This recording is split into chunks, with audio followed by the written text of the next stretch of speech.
Now, there is another important issue in the design of grammars. So let's say we want to try to parse the following string, x equals x plus y plus z plus q plus p. Now, the problem here is if we use our current grammar, no matter how hard we try to build our parse tree, it's just not going to happen. Our current grammar does not support this input statement. And this is because that we want to be able to have a language that allows expressions that contain an arbitrary number of plus signs. But our grammar right now does not allow that. It only allows expressions that may contain at most one single addition operator. Even something like x plus y plus z can't be parsed. And so if we try to make that as a statement, we're going to get an error when we try to parse that. So we really want to include this in here. So what we can do is let's try redoing our grammar. So we can modify our grammar a little bit to include this type of statement. So specifically, let's try to redo rule 2 of our grammar so that it describes an assignment statement that allows expressions containing an arbitrary number of occurrences of the plus sign. So let's try something like this, where expression would be defined as a variable or an expression plus an expression. So this should be able to help in this case. Now notice that when we do this, we have the expression shown up on both the left-hand side and the right-hand side of the same rule. So, I mean, in essence, the rule defines the non-terminal symbol expression in terms of itself. And this is what we call a recursive definition. And its use is very common in BNF. It's recursion that allows us to describe an expression not just with one or two or even three, however many plus signs, but with an arbitrary and unbounded number of plus signs. So using our modified grammar, let's try parsing x equals y plus z plus q plus p. So here's our complete statement. So if we were to scan it, we would have variables for each of those symbols. So now we can just group them up and get expressions out of it. So we would see that for y, z, q, and p, we're going to define them as expressions. So from rule 2, an expression can be just a variable. So we're going to do that with all 4 of these variables on the right-hand side of the equal sign.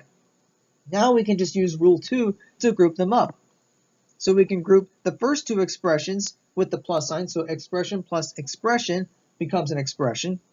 Then we can do it for the next set. So that resulting expression plus the expression that represents q would become a new expression.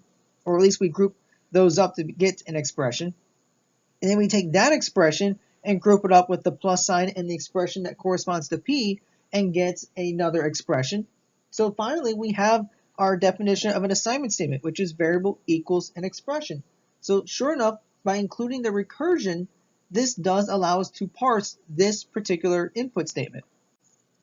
Now, we did solve one problem in making sure that our grammar defines a language that includes expressions with multiple addition operators. However, this does introduce a new problem.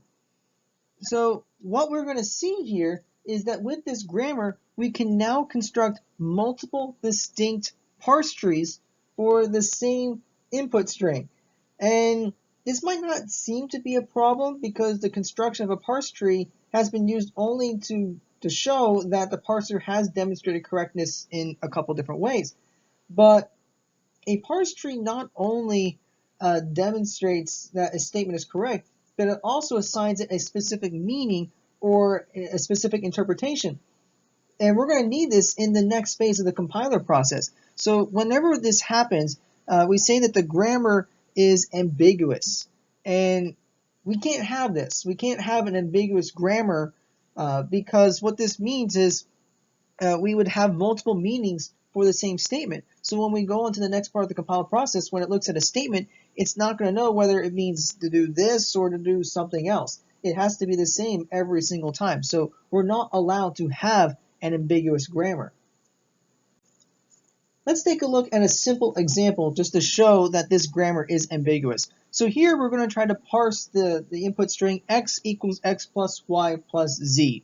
And went ahead and showed the entire tree here. So the main thing I want you to take a look at is that we group the x plus y portion into this expression. So we have this grouped up right here. So then we take the resulting expression and then add it with the z expression. That gives us this expression here, which is then used to define our assignment statement.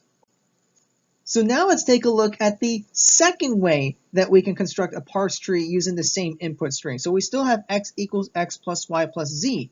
But now instead of grouping the x plus y to get an expression, we're grouping the y plus z part to get our expression. So we get this. So then we can use the x in the first expression plus that expression to get this expression right here. And then we still get our assignment statement. So both parses are correct. We get the final result, but because we have two distinct parse trees, it means that we have two distinct meanings for the same input statement, which we can't have. So sure enough, this grammar is ambiguous.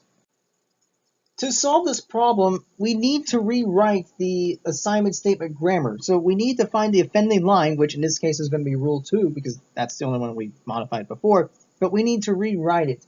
And the way we do this is, if we don't want it to be ambiguous anymore, is we do not want to end the right-hand side with the recursive portion of the rule. So having the left-hand portion of that rule is fine, but having it on the right-hand side is the problem. So what we can do is we can rewrite rule 2 to say expression would be defined as a variable or an expression plus a variable. So the one part we wrote is this part right here. This part. So before it was expression plus expression, and before that we had just variable plus variable. So what we do instead is have the expression part just be on the left part of the rule. So it's over here. On the right part of it, on the right side of the plus sign, we just have variable. This should take care of the problem. So we can still have multiple additions because expression here would have, we can do the recursive part on the left side of it, but not on the right side of the plus sign. So we can still have multiple plus statements in here. We can have an arbitrary number of additions, but now that's going to be controlled over on the left part of it instead of the right. So let's try constructing the parse tree one more time using this approach and see what happens. So we still have x equals x plus y plus z. So all these are going to be variables. But now we can apply rule 2 to see that our variable is going to be an expression over here. We're not going to worry about the other variables just yet. But now we can use rule 2 to see that we have expression plus variable. So we'll group up the x plus y part and make that an expression. And then we have the expression plus z, so we can group those up to get an expression. And then finally we can group the variable equals expression to get our assignment statement.